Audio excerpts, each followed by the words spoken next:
Hey guys, JG here, and I want to take just a minute and talk today about authenticity. Authenticity is such a big word in the personal development space, and everybody's trying to live more authentically. And I had an issue or a story that came up here recently for me that I want to share about. Personally, I've grown up trying to manage other people's perceptions. I had my own issues and didn't think I was enough and had a lot of things going on. And so I would mask that with comedy and people pleasing and doing whatever I could to make people think exactly what I wanted them to think about me. Now, I've done a lot of work on that and, with my own coach and from all of my own personal development, which has been fantastic. And so that has essentially gone away, or at least I thought, until I went to a conference that I was with a group of men. We were there for a weekend. We were fully immersed in the program and doing what we were doing together. And I had an encounter at the very end when I was speaking to one of the facilitators of the event. And I went up and just told him, wow, what an amazing job you did. And as a coach, seeing you do your facilitation, it was amazing. I was so impressed and inspired by it.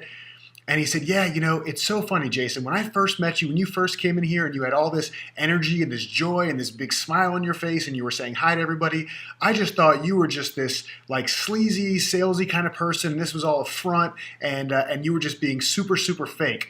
But once I got to know you and see that really this energy and the joy and the happiness that you exude is genuinely who you are, I was really, really impressed with you.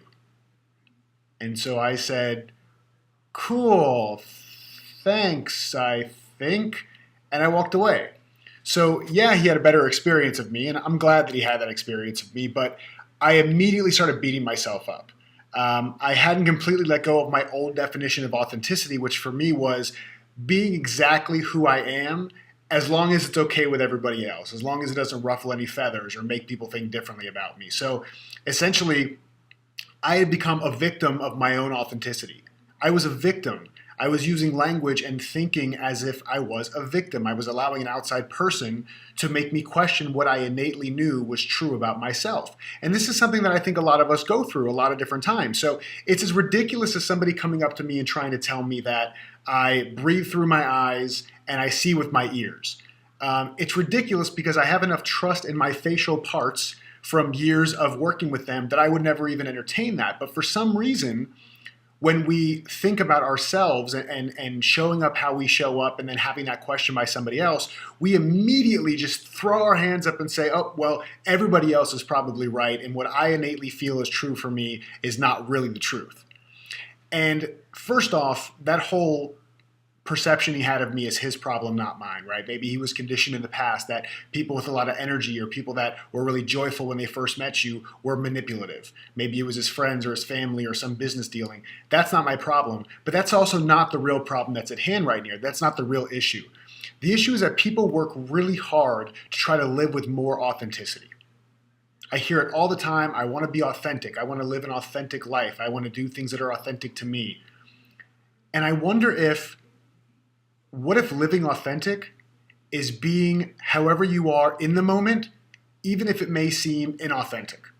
What if authenticity means being a human, complete with flaws and lapses in judgment, and good days and bad days, and days where you judge others, and days where you're judged yourself? And what if all those things are just lessons that you're constantly evolving, and your state of authenticity is constantly evolving, and you get to a place where you can take ownership and make choices going forward from your experiences?